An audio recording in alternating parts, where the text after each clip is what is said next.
so এতিয়া আমি এবাৰ নেক্সট টপিক চাওঁ হা electric field due to charge plane sheet এইটো তোমাৰ এপ্লিকেশ্যন হয় কাৰ এপ্লিকেশ্যন হয় গছলৰ এপ্লিকেশ্যন ছেকেণ্ড এপ্লিকেশ্যন ফাৰ্ষ্ট এপ্লিকেশ্যনটো ক'ত পাবা ফাৰ্ষ্ট ভিডিঅ'ত পাবা এইটো ছেকেণ্ড এপ্লিকেশ্যন একেলগে দি আছে ন সিকুৱেন্স ৱাইজ গতিকে আমি এটা এটা চাই থাকিলে হ'ল হা এতিয়া চোৱা ফাৰ্ষ্ট আমাক লাগে কি এখন প্লেন শীট এখন ল'ব লাগে আৰু বাহিৰত কুকুৰে ভুকি আছে ইগনোৰ কৰিবা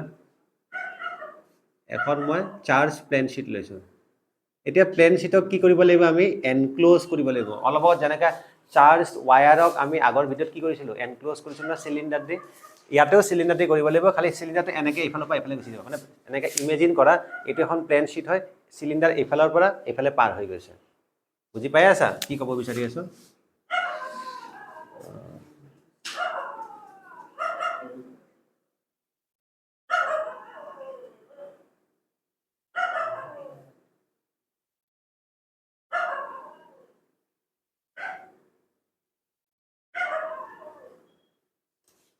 এনে এটা চিলিণ্ডাৰ পাৰ হৈ গৈছে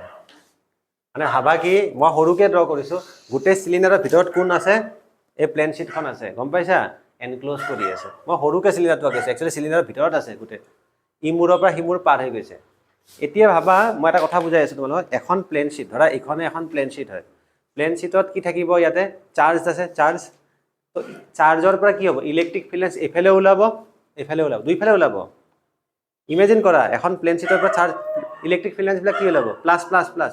প্লাছ প্লাছৰ কাৰণে কি ফিল্ড লাইন্স ওলাই যায় নাই এইফালে ওলাব এইফালে বহুত ওলাব ফিল্ড লাইন্স তো যে ফিল্ড লাইন্সবিলাক যে ওলাই যাব কাৰ মাজেদি পাৰ হৈ যাব কোৱাচোন এই বস্তুটোৰ মাজে এইটো কি হয় এইটো এই এৰিয়াটোৰ মাজেদি পাৰ হৈ যাব এইফালে আৰু এইফালে গতিকে ইয়াতে তোমাৰ যদি ভাবা যোনটো এৰিয়াৰ মাজেদি পাৰ হৈ যায় সেইটোকতো ফ্লাক্স বুলি কয় এতিয়া ফাই তোমালে দুটা পাবা এইফালে এটা ফাই পাবা কিমান ফাই 1 আৰু এইফালে কিমান পাবা এটা ফাই 2 আৰু এটা সাৰফেস এৰিয়া কিমান ধৰি লৈছো মই s গতিকে আমাক যদি ফাৰ্ষ্টত লাগে net flux or total flux দি লিখা টোটাল ফ্লাক্স যদি লিখা তোমালোকে তো টোটাল ফ্লাক্স কিমান আছে phi equal phi 1 plus phi 2 is equal es plus es cos থিটাটো লিখা নাই es cos 0 হয় যদি লিখিবলৈ লিখি দিছো es cos কিমান আহিব ইয়াতে কিমান আহিব es cos 0 তো আলটিমেটলি ফাই কিমান পাইছা 2es ফার্স্ট স্টেপ ডান এটা সেকেন্ড স্টেপটো চাও সেকেন্ড স্টেপ মই কি কৈছিলো যে ফার্স্ট স্টেপত আমি ফাই উলাম সেকেন্ড স্টেপত কি কৰিম আমি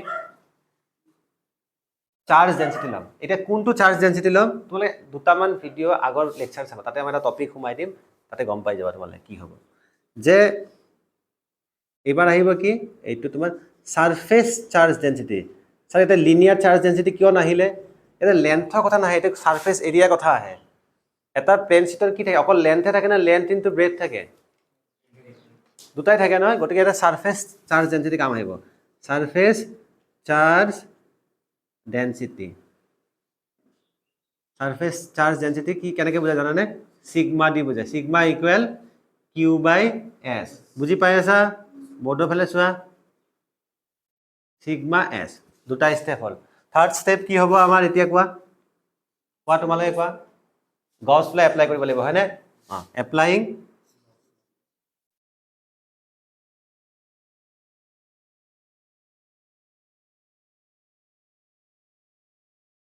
এপ্লাইং গছ ল কি আছিল ফৰ্মুলাটো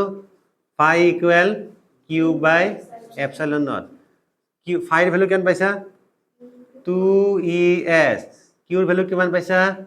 সিগমা s বাই কোন আছে এপসাইলন নটটো লিখোতে বেয়া হ'ল ন কাটি দিলা এস কাটি দিলা কি থাকিব ই ইকুৱেল কি থাকিব